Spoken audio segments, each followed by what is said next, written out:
Social media ఉచ్చులో జీవితాలు నాశనం అవుతున్నాయి. ఏది మంచి ఏది చెడు అనే తేడా లేకుండా సమాజం ఉంది. తాజాగా 9వ తరగతి చదివే బాలికలకు సోషల్ మీడియాలో ఓ వ్యక్తి పరిచయం అయ్యారు. అతను రమ్మన్న దగ్గరికి వెళ్ళారు. దీంతో అతను అత్యాచారం చేశాడు. తల్లిదండ్రులకు విషయం తెలియడంతో పోలీసులను ఆశ్రయించారు. దుండగులను అరెస్ట్ చేసి రిమాండ్కు తరలించారు పోలీసులు. ఘటనపై స్పెషల్ స్టోరీ.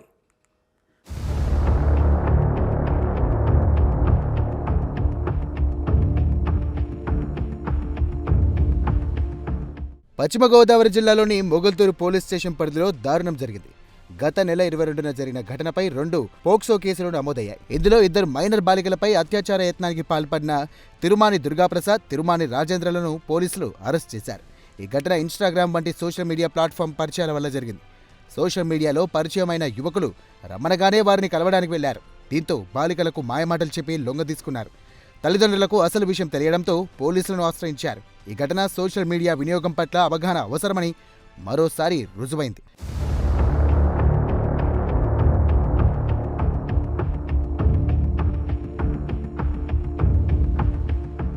యలమంచలి మండలంలోని దొడ్డిపట్ల గ్రామానికి చెందిన 9వ తరగతి చదువుతున్న 2 మైనర్ బాలికలు ఇన్స్టాగ్రామ్లో తిరుమాని దుర్గాప్రసాద్, తిరుమాని రాజేంద్రలతో పరిచయం ఏర్పరచుకున్నారు.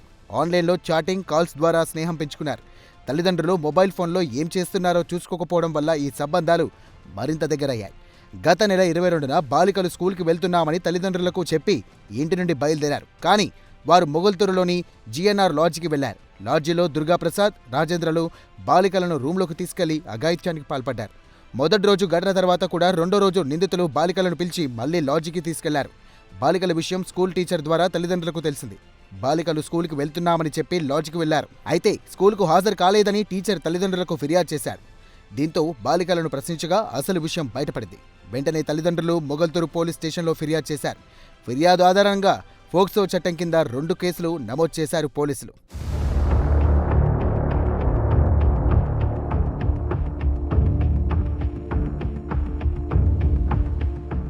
పోలీసులు త్వరితగతిగా చర్యలు చేపట్టారు.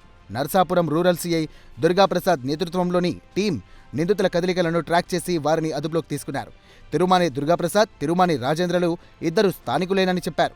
వీరు గతంలో కూడా ఇలాంటి చర్యలకు పాల్పడినట్టుగా ప్రాథమిక విచారణలో తెలిసింది. నిందితులను అరెస్ట్ చేసి కోర్టులో ప్రజెంట్ చేసి రిమాండ్కి తరలించారు. బాలికలకు వైద్య పరీక్షలు చేయించి కౌన్సిలింగ్ అందించారు. 2 మైనర్ గర్ల్స్, 2 పేరెంట్స్, 2 ఆడపిల్లలు కూడా 9th క్లాస్ చదువుతున్నారు. ఇద్దరు ఆడపిల్లలు ఏంటంటే 2 కుర్రోళ్ళు, ఇక్కడ మొగల్తూరు కుర్రోళ్ళు వాళ్ళు పిలిపించారు అన్నట్టు. అప్పుడు విషయం ఏంటంటే ఇక్కడ ఆ 2 అమ్మాయిల్లో ఒక అమ్మాయికి సిన్స్ లాస్ట్ 1 ఇయర్ ఇన్స్టాగ్రామ్లో ఒక కుర్రోడితో పరిచయం ఉంది. దుర్గాప్రసాద్ అన్న కుర్రోడితో పరిచయం ఉంది ఇన్స్టాగ్రామ్ మీద. ఆ పరిచయం మీద ఆ వ్యక్తి ఈ అమ్మాయిని నర్సాపురం రమ్మన్నాడు. 2 ఆడపిల్లలు కూడా మన యలమంచిలి మండలం వారు. 2 కూడా దొడ్డిపట్ల హై స్కూల్లో చదువుతున్నారు. సో ఆ అమ్మాయి వాళ్ళ ఫ్రెండ్ని కూడా తనతో పాటు తీసుకొచ్చింది. In the mean time Durgaprasad అన్న కూడా వీడి ఫ్రెండ్ ఒకడు ఉన్నాడు, రాజేంద్ర అని. సో వీళ్ళిద్దరూ జాయిన్ అవుతారు. వాళ్ళని తీసుకొస్తారు నర్సాపూర్ బస్ స్టాండ్ నుంచి మొగల్తూరులో ఒక లాడ్జ్కి తీసుకెళ్తారు. ఆ లాడ్జ్లో 2 కూడా వేరే వేరే రూమ్ తీసుకుంటారు. దుర్గాప్రసాద్ అన్న అమ్మాయికి ఈ అమ్మాయి దుర్గాప్రసాద్ అన్న కుర్రోడికి ఈ అమ్మాయితో ముందు నుంచి పరిచయం ఉంది. వాళ్ళిద్దరూ లాడ్జ్లో వెళ్తారు. ఆ లాడ్జ్లో ఆ కుర్రోడు ఆ అమ్మాయికి మాయ మాటలు చెప్పి ఆ అమ్మాయితో సెక్షువల్ ఇంటర్కోర్స్ చేస్తాడు. సిమిలర్లీ ఈ రూమ్లో వేరే రూమ్లో కూడా వీళ్ళిద్దరూ కూడా ఈ రాజేంద్ర అన్న కుర్రోడు కూడా అమ్మాయి మీద సెక్షువల్ అసాల్ట్ చేస్తాడు. దాని నిమిత్తం ఇదంతా 22వ తారీఖు జరిగిందండి. ఆన్ 22nd జరిగింది. 22nd సుమారు మధ్యాహ్నం టైంలో. ఆ తర్వాత రోజు నైట్ ఇంటికి వెళ్ళిపోయారు, ఈవినింగ్ ఇంటికి వెళ్ళిపోయారు. నెక్స్ట్ 23వ తారీఖు మళ్ళీ ఫోన్ చేసి పిలిపిస్తారు వీళ్ళు రమ్మని. ఆ రోజు మధ్యాహ్నం వీళ్ళు వచ్చేసరికి 3 అలా అయిపోతుంది. 2 ఆడపిల్లలు అలాగా పేరుపాలెం బీచ్ అది తిరిగి అగైన్ ఇంటికి వెళ్ళిపోతారు. ఇంట్లో ఏంటంటే వీళ్ళిద్దరూ ఆ 2 days స్కూల్కి రాకపోవడం వల్ల వాళ్ళ మాస్టర్స్ స్కూల్లో టీచర్స్ వల్ల ఈ విషయం వాళ్ళ పేరెంట్స్కి బయటకు వస్తుంది. దాని మీద వీళ్ళు ఇంట్లో ఆడపిల్లలిద్దరిని కొంచెం ప్రెషరైజ్ చేస్తే ఒక నెక్స్ట్ 4-5 daysలో విషయం బయటకు వచ్చిన తర్వాత 3వ తారీఖు మనకి వచ్చి కంప్లైంట్ ఇచ్చారు. దాని మీద 2 కుర్రోళ్ళని మేము అరెస్ట్ చేసాం. వాళ్ళ రిమాండ్ పంపిస్తున్నాం, కోర్టు హాజరుపరుస్తామండి.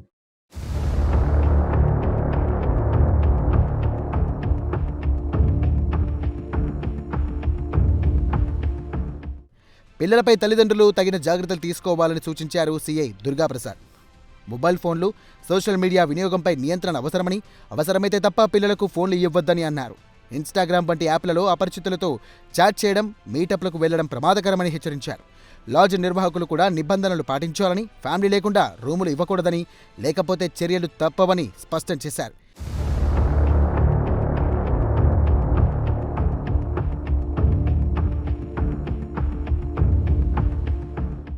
ఈ ఘటన ఆంధ్రప్రదేశ్లో సోషల్ మీడియా ద్వారా జరిగే మైనర్లపై లైంగిక దుర్వినియోగాలు పెరుగుతున్నటువంటి నేపథ్యంలో మరో హెచ్చరికగా నిలిచింది.